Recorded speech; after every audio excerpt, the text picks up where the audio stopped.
Hello and welcome to the Cloud Therapist channel. I'm Richard Simon. We are back again for the May 2023 edition of Cloud State of Play.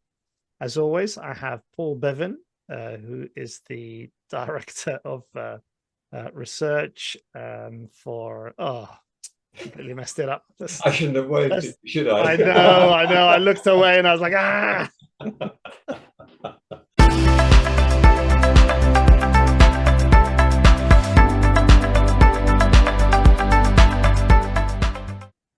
Hello and welcome to the Cloud Therapist channel. I'm Richard Simon. This is the May 2023 edition of Cloud State of Play. As always, I have Paul Bevan. Paul is the Research Director for Infrastructure at Bloor Research. Paul is back again for another chat and discussion with me. So hopefully we're going to have another interesting month discussion as well. Paul, how are you doing? I'm good, thank you, Richard. Yeah, as usual, plenty of things to talk about this month. We could probably have done two sessions, I think, with some of the things that are going on out in the marketplace. But yeah, we'll have a good go. Absolutely, yeah. We always have lots of stuff to rant on about. So yeah, pleasure to have you back on again. Okay, so for this month we are focusing again on three topics. First topic is the perceived IT economic downturn. So we're going to be talking about some of the effects of the economic downturn that's been happening. We'll discuss how that's actually affecting the IT industry and maybe mention a few high-profile news items from that. The second one is the ongoing saga of the Microsoft Activision acquisition. So we're going to be talking about the discussion around Microsoft trying to acquire Activision and what's been happening with that. I think we've got some interesting maybe points to discuss around that. And then the third one is a little bit of a personal rant. It's really me being sick of IT award ceremonies, both being invited to them and also seeing others actually kind of mentioning those and putting stuff on LinkedIn about them as well. So we'll have another complete rant in regards to that. Okay, so let's kick off with the first one, Paul, which is the IT economic downturn. So we've certainly seen, and you and I have kind of discussed some of the sort of high profile redundancies that have been announced by the likes of Facebook, Twitter, Red Hat, Amazon, IBM, Alphabet. I think Alphabet was the biggest, around 12,000 job cuts was announced recently, so a few months ago. So I think we're kind of seeing some effects of the overall markets, a global market affecting IT. But you also we also discussed the angle of the pandemic as well, and what happened during the pandemic, and then the effect that's had on the IT industry. Yeah, I think so. I think it's probably a place to start. Is that when the pandemic hit and everybody suddenly went online. Everybody was working from home. Everybody went online. You saw some of the major winners like Zoom, but also the hyperscalers. Everybody throwing stuff into the cloud because they couldn't run it from their data centers. All those sort of issues, and everybody working from home. There was a sort of knock-on that in the first few days and weeks, people were obviously scrambling to get stuff done. But then I think there became a sense, and this is maybe something the hyperscalers, the cloud companies and others who benefited from it probably missed, was that this was a sort of one-off event. And because it started to run on for a year, we were nearly 2 years in and out of lockdowns. I think there was a sort of sense there that they needed the extra staff, and it would always be that way. So there was a level of, this is the way the world's going to work now. And there was this huge increase in employment amongst, cloud companies, Zoom, Twitter, Facebook, all of them were going mad employing people on a full-time basis, quite often with job titles that bore no resemblance to anything we've ever seen in the past. There was all sorts of, particularly West Coast. There was all sorts of names of staff members that you think, my goodness me, what on earth are they doing? And I think, so that was one of the challenges, that you ended up with a bloated workforce very, very rapidly, many of whom didn't really have proper jobs. Yes. So I think that's exacerbated or made it look worse when the downturn that started to come, as a result of the war in Ukraine, and also the problems around the pandemic in terms of shutdown in China of various facilities, meaning technology supply chains were impacted.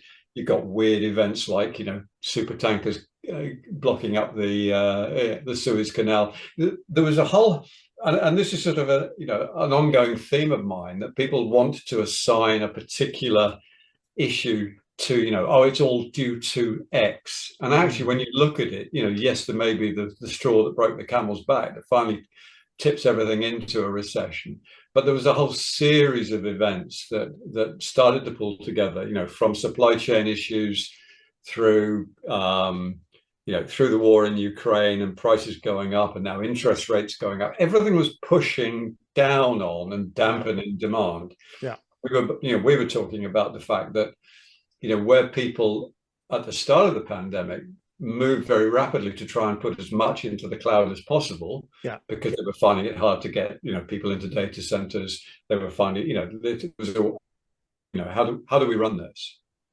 And you and I have had the discussion about what's an appropriate application to put into the cloud, and we've had some interesting discussions around the sort of this theme of repatriation that goes on at the moment. And actually what you're seeing is a whole bunch of applications that probably were put into the cloud for all the wrong reasons and weren't really right for the cloud. And now that there is a challenge in terms of higher interest rates, high inflation, higher input costs all over the place, people are trying to see, how do I save money? And that's why you're getting, so it's two things. There has been a general slowdown, but it was made worse by the sort of spike at the start. And some of the technology companies, and I've used the term, maybe a little bit of hubris there, thinking, hey, this is the way the world's going to be from here on in. We've won, woo, we can have as many people as we like. Yeah. Wrong, and that sort of, that didn't help. So, I just think, does it mean the cloud is in trouble? No, absolutely not. I mean, AWS have talked about, lowering expectations for cloud growth. They're not talking about decline, So actually, we will still see more and more applications going to public cloud, as well as all sorts of other things. It's not about to stop or go into decline rapidly. It's just a case of there's a resetting, I think, of A, expectations, and B, underlying cost base.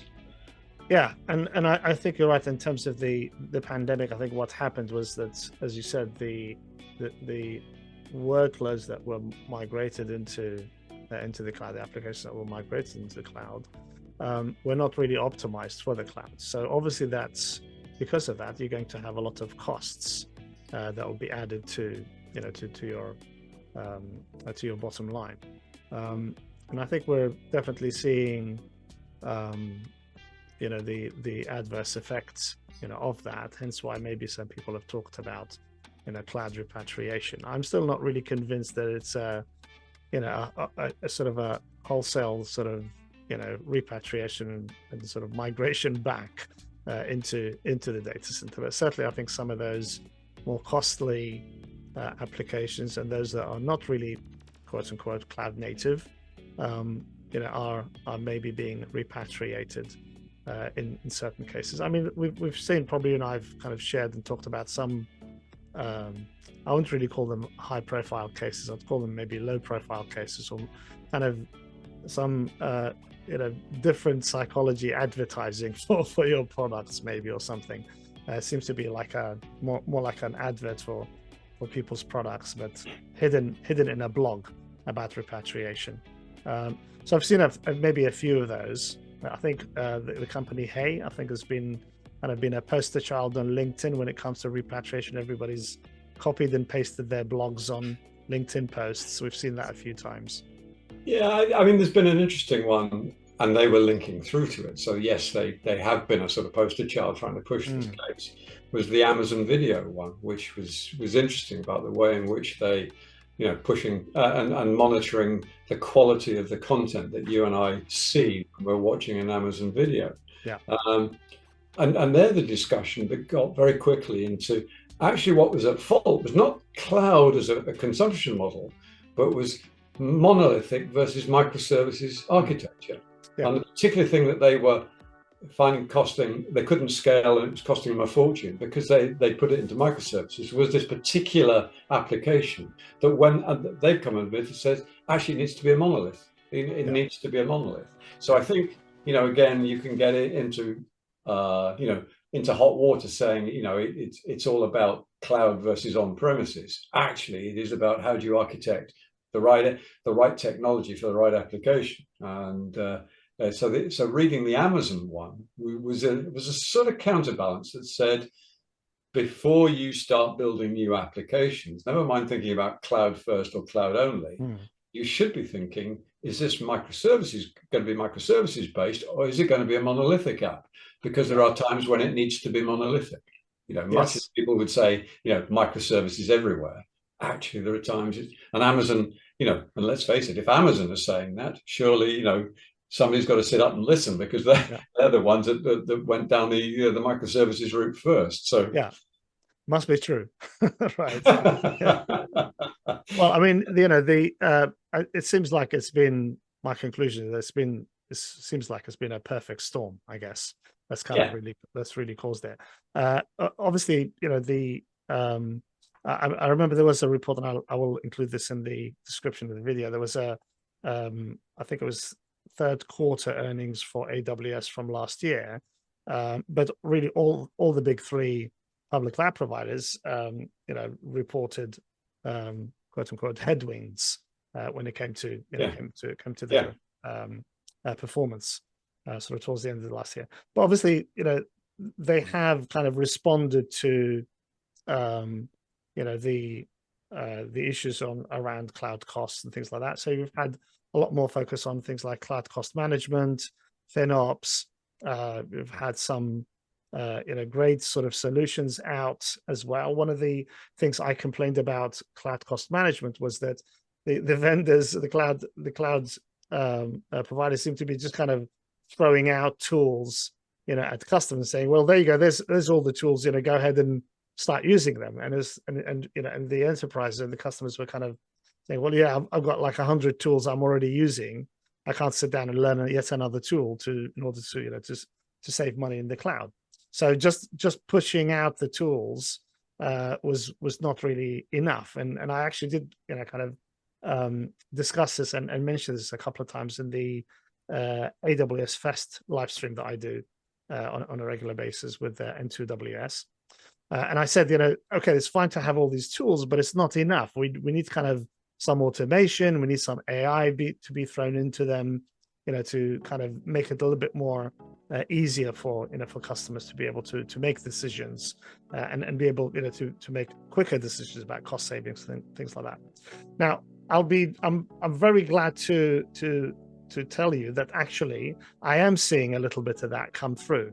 So the likes of Prospect Ops, for example, are doing automation and AI capability on their platform. So if you go to their website, which is prospectops.com, I'll include the description again in the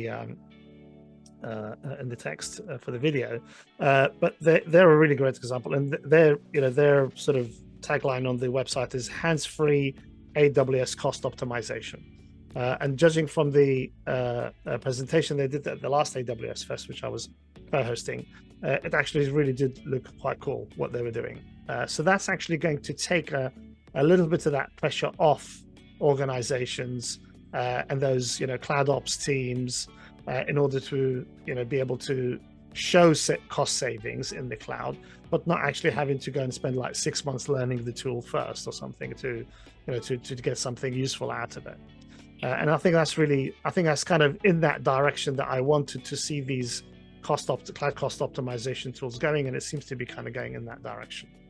Yeah, I think I'd agree with you. I think automation and in the broadest sense, AI, are going to play an increasingly important role moving forward as a sort of addition to what I call the systems integrator approach, because the vast majority of enterprises out there need help doing these things. The number of enterprises that can literally grow their own, roll their own, cook their own, run it and everything are very, very small. So and some of the comments coming out of AWS and Azure particularly, around, we know that 90% of applications are still running outside the public cloud, and therefore they are beginning to understand that you've got to provide some help, because if you just throw, as you say, you just throw the tools out there, or so there's a big market out there for organizations that can sort of provide the, let's call it the middleware or the automation in between to sort of make it a bit easier. So I agree, it's happening. I mean, I saw a very interesting one in the AI ops space, which was the guys at Big Panda did a test with ChatGPT well, not ChatGPT, they were using large language models to look at automating some of the easy fault reports and remediations, and doing, literally getting into what's the underlying problem here, across domains, and really interesting results. I mean, I'll share the link from the blog. There's a public blog from Big Panda. Gave you some detail about how they were using that to do root cause analysis on stuff that usually it was difficult to do, because you've got all the different tools. So this is coordinating all the different tools and actually spotting where the real problem was faster than you could do it as a human. It was interesting. Yeah, and obviously a couple of kind of howlers didn't really help. When Google demonstrated Bard, that didn't go very well. That kind of wiped 100 billion or whatever dollars from their value. UBS downgraded Microsoft. I remember we talked about that a while back. I can't remember what the downgrade was, but they downgraded them kind of in terms of their potentially their viability for Azure or whatever. And then on the other hand, they announced their partnership with them to go and actually be in Azure. So that was odd. But anyway, we could have a completely separate rant about the financial markets and their short-termism and their profit orientation and what the impact is on all businesses, never mind just technology. Exactly. Don't start me off. No, we won't. we've got the next point to move on to. So the second topic was the Microsoft Activision acquisition. That's a bit of a tongue twister. So this was announced, I think, late last year, and then we had the EU Commission, I can't remember what the UK one is called, funnily enough, and then the Federal Trade Commission, the FTC, as well. Mergers and Competitions Authority in the UK. That's the one. MCA. Mergers and Competitions. Yeah, that's the one. So all of those have kind of been scrutinizing the acquisition. Obviously, there was lots of protestations from Sony because of anti-competitiveness and various other things. One point I think make last time was it occurred to me that if that was the case, and obviously Activision has some great franchises like the Call of Duty franchise, which is a massive franchise, a huge game sort of platform, and I just kind of thought, okay, well, so as and when Sony kind of releases their next console, their next video game console, they normally would release early versions of that console to their major partners and developers and whatever, so they can write games, and hopefully they'll have so-called launch titles. So when the console launches, there's a plethora of titles, or at least a decent number of titles that are available for it on day one. And obviously, they would ideally like to do that for the Call of Duty franchise as well. So this would, if this acquisition happened, it would actually mean Sony would be giving an early version of their console and the kind of the chipset and the architecture and so on to their rival. So it's just sounded like okay, that's a really good point. I don't know if Sony actually made that sort of as a protest point, but certainly they were around sort of talking about anti-competitiveness and so on. They were certainly concerned about. I mean, Microsoft offered the 10-year period of guaranteeing availability on of this to the Sony platform. Yes. But actually, I've been sort of looking at where the MCA were looking and what they're ruling, because they ruled recently that they thought it was anti-competitive and they were blocking it. Yes. And this is what prompted this particular rant, because Microsoft were particularly rude about the UK government. Now, that's true. Okay. The UK in general, I think they insulted the whole nation. They insulted the whole nation.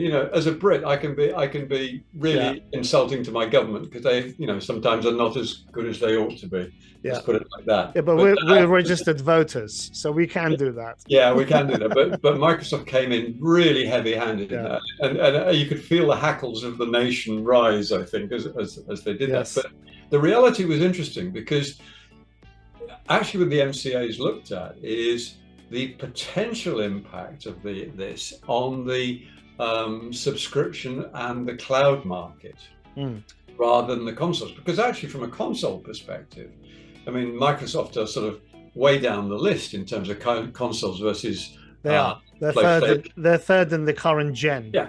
And quite some way behind. So to an extent, I don't think it was as, certainly the MCA was looking to the future, which, again, reading round the subject, the sort of the corporate lawyers are going, well, that's a difficult one to make, because you're talking about something that might theoretically happen in a market that at the moment is subscriptions are about 10% of the total market, and the cloud gaming is about 1% of the total market for gamers. So you're talking about ifs, buts, and maybes for quite a small section of the market, which might be hard to defend if Microsoft really decided to go for it.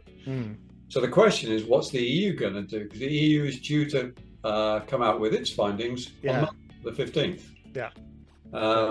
And so we're all waiting, expectantly with on either a positive or negative outcome. I did read one that Reuters thought they would go against the UK and actually approve it, but others were poo-pooing that idea, saying no. So we'll see.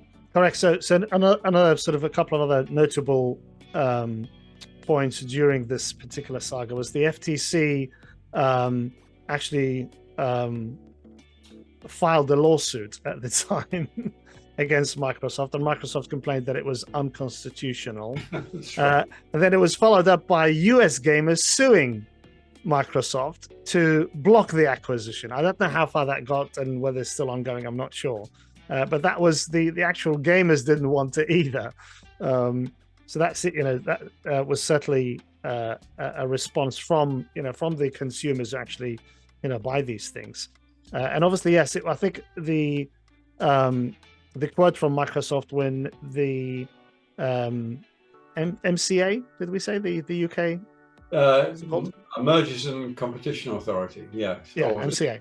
MCA. Yeah, when the MCA blocked it, I think the Microsoft quote was, and I can't remember who it was, but again, I've got the links for this. I'll include this all in the description of the video.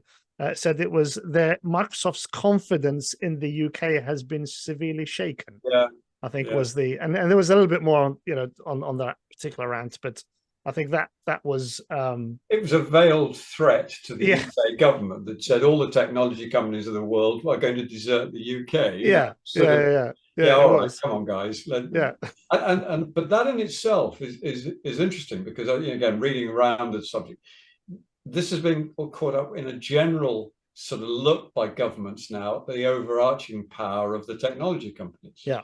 So actually, Microsoft are not doing their industry any favors by trying to throw their weight around at a time when most major government organizations are looking to try and rein in the power of the technology companies. Yeah. So I think it's somebody needs to do some coaching of the Microsoft execs to say, actually, this is not going to be very helpful in the long term if you keep doing that. So maybe a change in their PR company or something like that might help. But the most recent one we've had is Phil Spencer, who is I believe he's the head of Xbox, the Xbox division, at Microsoft, who actually came out and said, I think he was talking about another game that Microsoft is releasing on their console called Starfield. And he actually said, the discussion kind of went on about, Starfield for a while, the game.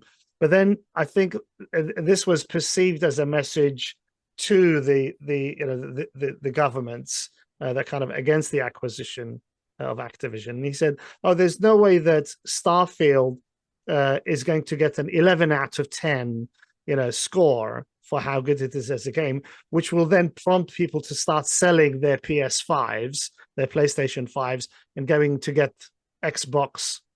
Whatever the Xbox is, I get confused with the names these days. But whatever the latest Xbox is, and everybody saw that statement, that particular statement, was perceived to be towards the FTC and the MCA and the EU Commission and what have you. It wasn't actually about kind of that particular subject that they were discussing, that particular video game at the time. Yeah. So this was interesting. It kind of sounded like almost like a not a on their knees kind of thing, but it was almost kind of maybe a softening of the message. I'm not sure. The one thing, the sort of elephant in the room has always been that software is far and away more profitable in the long term than hardware. It always has been. The pressure on hardware prices is always downwards. Yeah. So you very rarely get that pressure on software. It's interesting, and the margins in software are huge. So I think there's a sort of everybody's battling for market power, aren't they? And actually to have, it doesn't matter whether it runs on, PlayStation or Xbox or, or even Intel servers in the cloud, whatever. It's the fact you've got the software rights to it, those sort of subscriptions. So I think in the long term, it's Microsoft trying to jump from 3 to 1. As they foresee where that market is going, which is why I think the UK authorities took that sort of view. But legally, that's an interesting one to try fight currently, because it's nowhere near any sort of market dominance at the moment, because streaming and subscriptions are still such a small part. But it's, software's always been the game that people want to get into because it's where the money's made. Yeah, absolutely. And I think it's, I mean, I'm not against it as in specifically Microsoft and Activision, but I just would like to see more diversity and competition, and also the kind of the bedroom developers, the one-man band kind of thing, and the sort of the indie developers. They've kind of, I mean, they're still there, and there's a huge space for them. But it's kind of almost been encompassed by those online platforms. Sony do their own or supports sort of, indie games. Microsoft sort of supports indie games, but it's kind of encompassed into the larger, subscription that you would get for the PlayStation or the Xbox. And I'd really would like that not to happen. I'd like those indie developers to have their own platforms, put out these wonderful games that are 2 megabytes in size versus the tens of gigabytes that the high profile games are, yet they're completely addictive, right? Like the what was the one on phones that everybody went crazy for a few years ago, the bird that was flying over the obstacles? I can't remember. Angry Birds. No, it wasn't Angry Birds. It was another one after that. Oh no, Lipper or something. I can't remember. I'll show my age if I try and remember any of these things. Yeah. If anybody's watching this and remembers, please put a link in the description or put make a comment on that. But that was a guy, I think, in the Far East who wrote it, and it was literally like, I don't know, whatever, 20 lines, 20 lines of code or something like that. But everybody just went absolutely crazy for it. It just became like a real phenomenon. The downloads, on the Google Play platform just went crazy, and he couldn't cope with the fame, and he kind of disappeared. So I'd like to see, obviously not that kind of detrimental aspect of it, but I'd like to see that independence of those indies, so to speak, and for them to be able to do that. But it's all kind of been now, as part of the subscription. You click over here, you get those little games. You get over there, you get the high profile games and so on, and it's all within that ecosystem. There's nothing else. And the more I think that these acquisitions happen, the more they kind of come into those ecosystems, and then there's nothing outside. There's a complete vacuum around them, and I don't think that's really good for competition. But again, if you move to subscription and cloud-based, then you're sort of moving into publishing territory, where and we know what happened to publishers when Amazon decided that they were going to get in on the act and create self-publishing capability. So I think, there are opportunities for that to happen, but at the moment, I agree with you. We want and need competition. Yes, absolutely want and need. So I think, in a general sense, trying to, losing major players in there as part of a move for market power is a bad thing. I mean, I know there'll be people who are free marketeers who will be shouting at the screen now, but you do run into that sort of the free market versus the needs of society, social position that says at what point do you need to have a little bit of regulation in there? And I think that's where we've sort of got to in this. Yes, indeed. Yes. We could probably go on talking about that one as well. I'm a gamer myself, so I do enjoy the odd gaming. In case anybody's wondering, I'm a PlayStation fan, so I do have a PlayStation console rather. And this has not affected your attitude? Absolutely not. Microsoft Definitely not. Not at all. No, I do own an Xbox 360, and I do enjoy some of the games on it. It's not the latest console, but I might invest in one of those when I get my playroom sort of set up in my house. But I do have the previous, I think, generation, which is Xbox 360. And there are some great games on that, and I have, I do enjoy those. So I have, on the odd occasion, I have kind of jumped into the other camps when Sony's not been kind of my favorites, especially around the PlayStation 3 sort of era, that sort of period. But definitely, I think I'm kind of more for the independence, and I miss that sort of 80s kind of bedroom programmer, one-man band who kind of wrote the games and kind of released it, and it just kind of went viral sort of thing. Okay, so let's move on to the third of our topics, and this was the me being sick of the IT awards and ceremonies in the IT industry and kind of how they're run. So one question I had was, do we know of a genuine awards like a I say genuine, is there like an overall sort of genuine awards sort of a ceremony or event or something that's kind of voted for by the public or customers or something like that? You get people like the Cloud Industry Forum will do awards, and they're voted for, but they're voted for by relatively small groups of people. There's none of the awards that you and I are sort of referring to here are, they're not at the Eurovision level. They're not. So they are, but almost by their very nature, they are quite. It's everybody in the know talking to other people in the know. It's not suddenly being put up on a sort of pedestal for the world to look at and go, this is not Tim Berners-Lee. This is that's him and his one or two like that, and obviously there are categories, the Nobel Prizes, for various sciences and literature and things. There are those. There are industry forums that you say that they're not paid for, but they are member only, by and large. So you sort of a group of people who know each other voting for somebody else they know. It's sort of. Who's also a member. Who's also a member, it's a bit like the way in which the Conservative Party chooses MPs, so that's not let's not that's a completely different type of rant. That's on my political therapist channel. but I was looking back over a much longer period. There's a sort of as old as the hills, this idea of how do you create thought leaders? How do you create, sort of experts?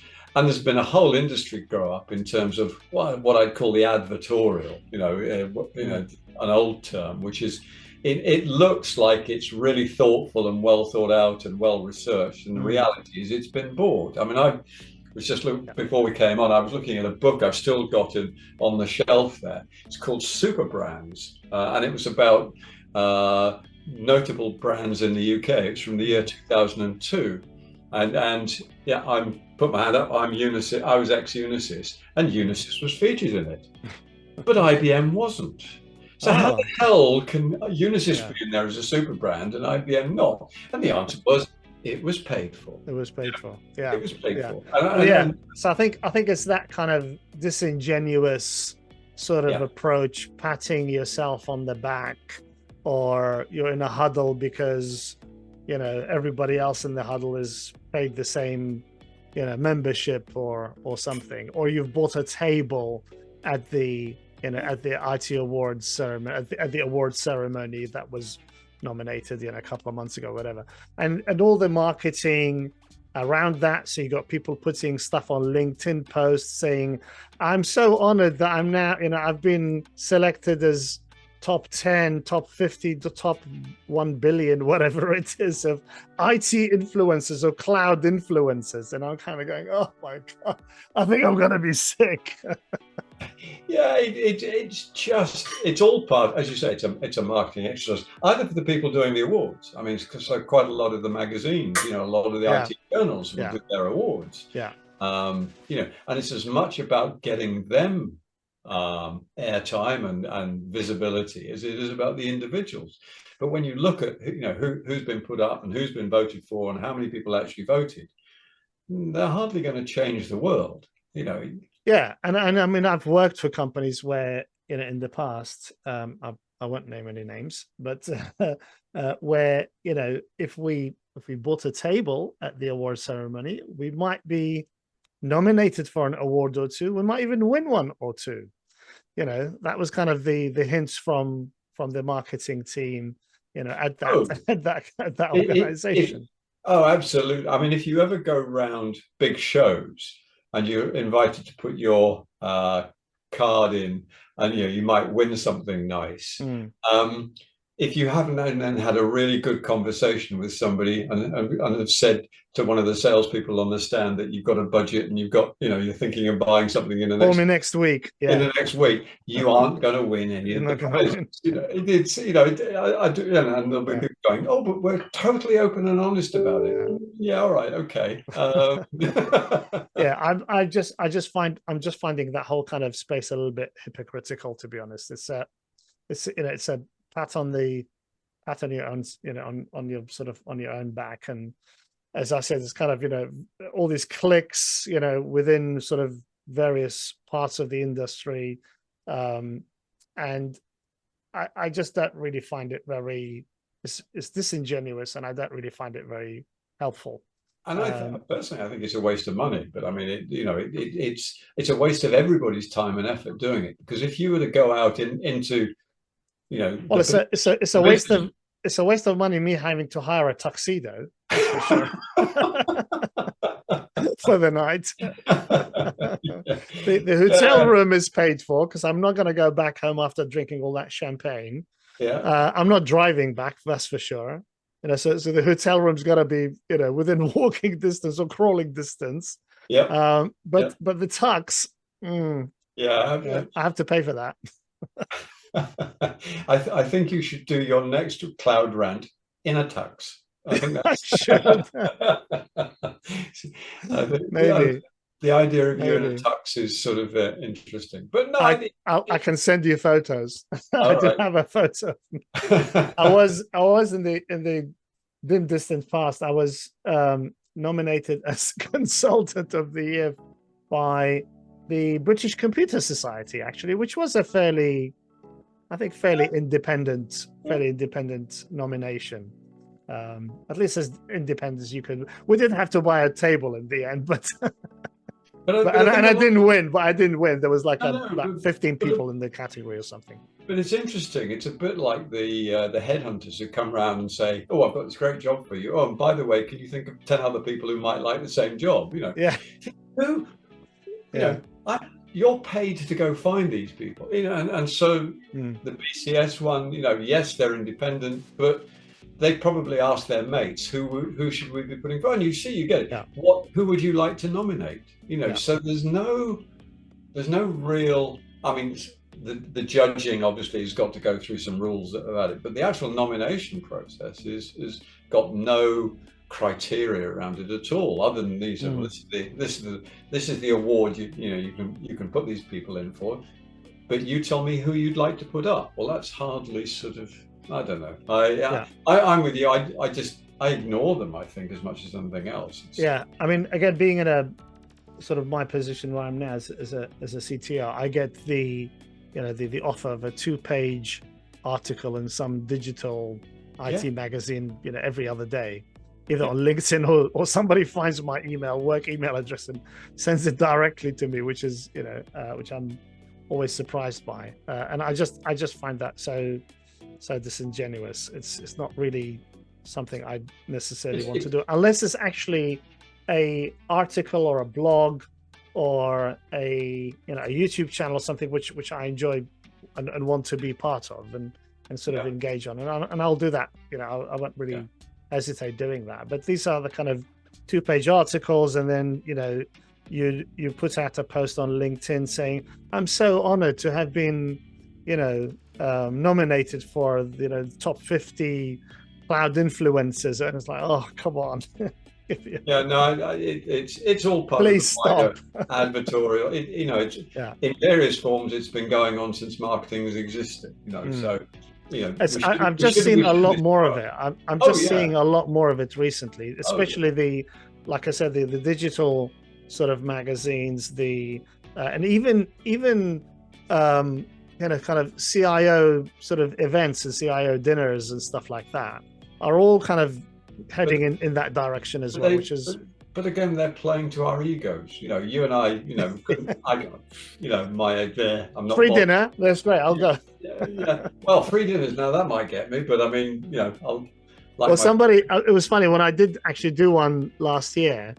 Somebody who was clearly a veteran of CIO dinner events said to me, "If you really schedule it and time it right, you could have a free dinner almost every night of the week."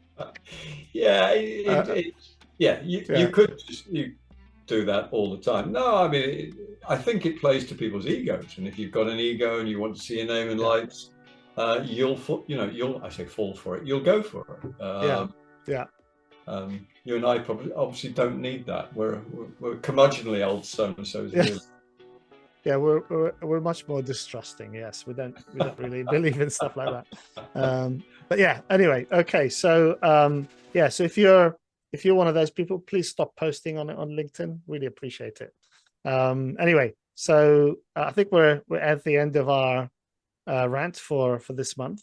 Thank you again, Paul. Really appreciate your time and all your insights and comments. It's been interesting as always. If anybody has any more comments on what we discussed, please drop it into the text of the comments of the video. Always like to hear from you. Also, if you actually want us to discuss a particular topic or something, maybe kind of catch Paul and I about some topic that we have no idea about, and we can go and kind of do a bit of research on, let us know. Drop it in the comments. We always appreciate any comments that you guys have. Thank you all for watching. Please support the channel in the usual ways, and I will see you next time. See you, everybody. Thank you for watching this talk. If you enjoyed the content, please comment, share, like, and subscribe to support the channel. You may also want to check out some of the other videos on this channel. See you next time.